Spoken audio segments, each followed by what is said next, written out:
കൊടകര അഴകം യുവജന സംഘം വായനശാലയിൽ വായന പക്ഷാചരണം സമാപനവും വായന പക്ഷാചരണത്തിന്റെ ഭാഗമായി നടത്തിയ വിവിധ മത്സരങ്ങളിൽ വിജയിച്ചവർക്കുള്ള സമ്മാന വിതരണവും നടത്തി.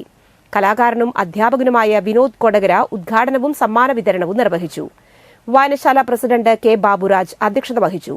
സംഗീതാധ്യാപിക അജിത സുരേഷ്, വി രാമചന്ദ്രൻ, വായനശാല secretary P M Sunilkumar, librarian M K Sreeja എന്നിവർ സംസാരിച്ചു.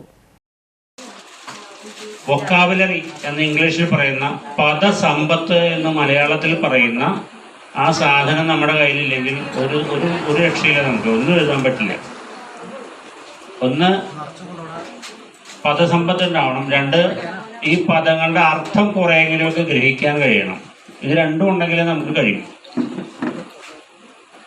പിന്നെ വാക്കുകൾ നമ്മുടെ വാക്ക് നമ്മൾ ഉച്ചരിക്കുന്ന ഭാഷ, നമ്മൾ ഉപയോഗിക്കുന്ന ഭാഷ ചടുലമാവണം. ഇതൊക്കെ ഉണ്ടെങ്കിൽ നമുക്ക് നല്ലൊരു എഴുത്തുകാരി.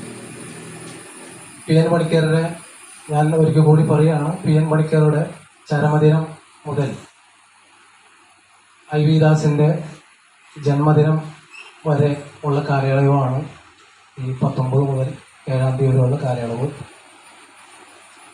ഇതിനിടയിൽ നമ്മളിവിടെ ബഷീർ അനുസ്മരണം, അതുപോലെ ഇതിൻ്റെ ഉദ്ഘാടനം, വായനപക്ഷാചരണ ഉദ്ഘാടനം, അതുപോലെ തന്നെ വായനശാലയിൽ വ്യത്യസ്തമായിട്ടുള്ള രചനാ മത്സരങ്ങൾ, മറ്റുള്ള ചെറിയ ചെറിയ കലാമത്സരങ്ങളെല്ലാം നമ്മൾ നടത്തുകയുണ്ടായി.